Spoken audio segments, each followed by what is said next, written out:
such a beautiful evening here. I am very curious. How's everyone doing today? Okay, not too bad, not too bad. Like I mentioned before, welcome aboard. I do have some information to share with everyone on board regarding your safety and convenience. First things first, this is a U.S. Coast Guard licensed and inspected passenger vessel.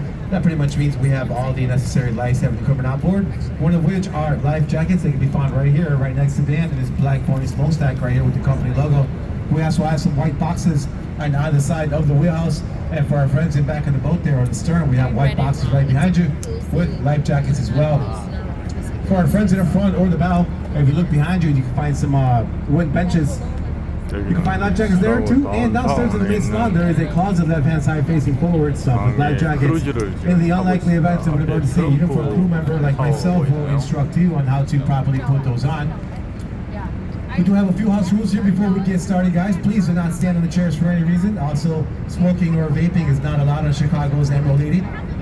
Please do not stand on the chairs and or sit on the wooden rails as well. Also, when you're going on the several low bridges, very low clearance.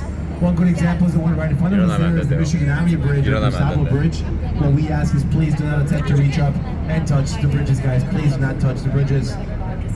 Feel free to walk around the boat anytime during the trip. We have 3 staircases up here. Always use the handrails, and please watch your step when going up and down the staircase.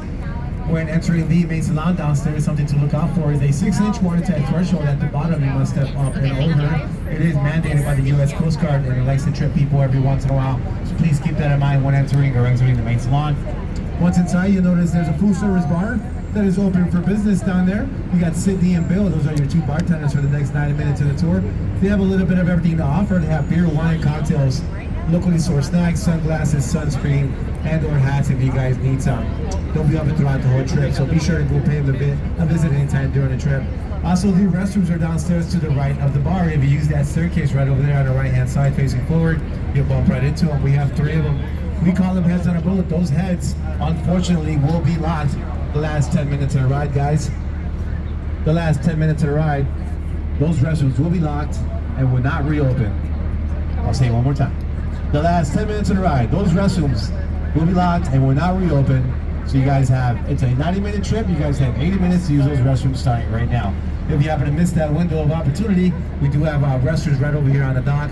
Just be sure to ask one of my crew members on the way out for the code to gain access to them.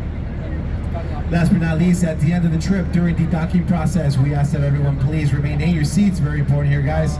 Please remain in your seats until the boat is properly secured to the wall. I will go on a mic and let you guys know when it's safe to do so. All right, enough of me. I want to introduce Dan. Dan is your volunteer docent for the Chicago Architecture Center. Their museum and office are located right up here behind this tree. There's a black building. They occupy the first 2 floors. They do have a really cool exhibit. I do recommend it. And also, if you like souvenirs as much as I do, they have a really cool gift shop worth checking out. And as a bonus, with today's boat ticket, you get a nice discount to gain entry to that museum for 7 days. So you can't beat that. If you have any questions regarding the museum and doing the tour itself, Dan will be Dan right over there on the dock. If you have any questions, please save it for the end. And like I mentioned before, Dan is a volunteer. He is not getting paid for this whatsoever. He likes to come down here on his own time, share his knowledge of the city of Chicago and its beautiful architecture. With that being said, how about we give Dan here a very nice warm welcome and your attention, please. Good evening, everyone. Thank you, Captain Jose. As Captain Jose mentioned, my name is Dan. I'm one of more than 300 volunteers for the Chicago Architecture Center.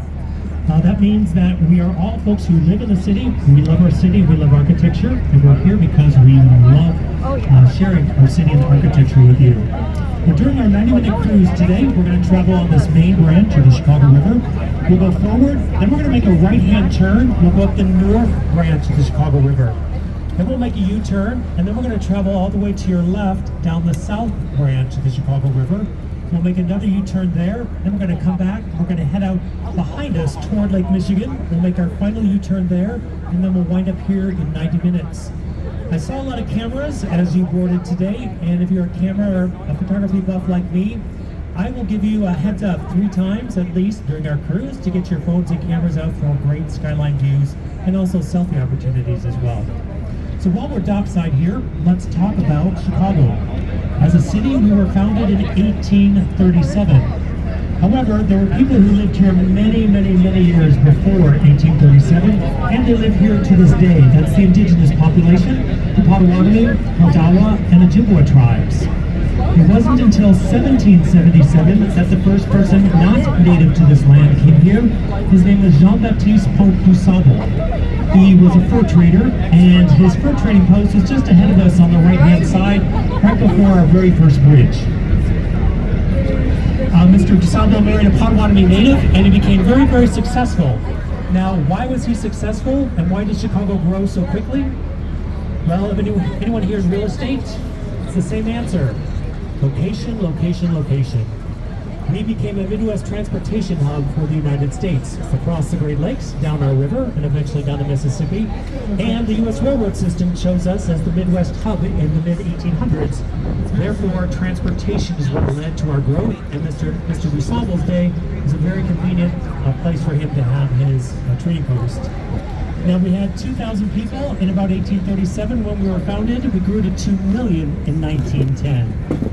As we were growing rapidly, we had some growing pains, and we had a gentleman who wanted to create a master plan for Chicago.